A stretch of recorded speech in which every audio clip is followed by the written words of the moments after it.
Hi everyone, this is a technical analysis on USDJPY. Let's start with a fundamental overview first. The USD was sold across the board on Wednesday following the soft US CPI report. The data made the market to price back into cuts for this year. Later in the day, though, we got a bit more hawkish than expected FOMC decision, where the dot plot showed that the Fed sees just one cut for this year, despite the soft US CPI report. This gave the greenback a boost, although Fed Chair Powell backpedaled on the projections, making them a bit less worrying as the central bank remains very data dependent.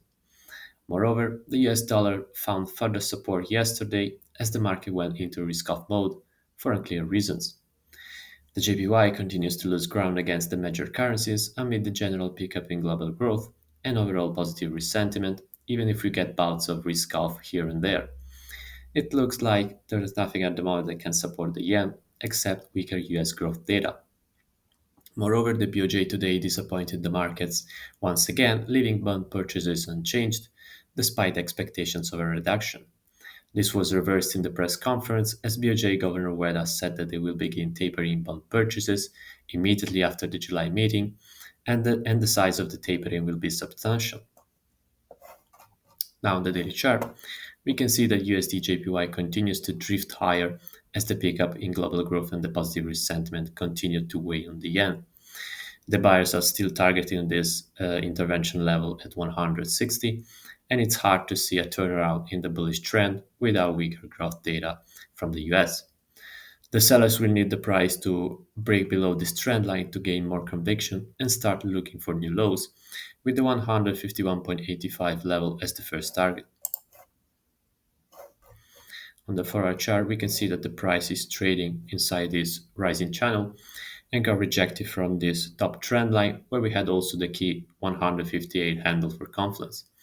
This is where we can expect the sellers to pile in with a defined risk above the resistance to position for a drop back into this major trend line. The buyers, on the other hand, will want to see the price breaking higher to increase the bullish bets into the 160 handle. On the 1 hour chart, we can see that the price spiked higher today as the BOJ disappointed, leaving bond purchases unchanged. The gains, though, were raised soon after as BOJ Governor Weda delivered some hawkish comments. The buyer stepped in around this minor resistance zone around the 157.30 level, where we had also the confluence at 38.2% Fibonacci retracement level.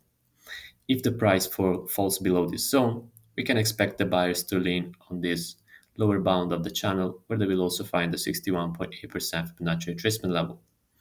These red lines define the average daily range for today, so it's unlikely that we will see a breakout to the upside today without a strong catalyst.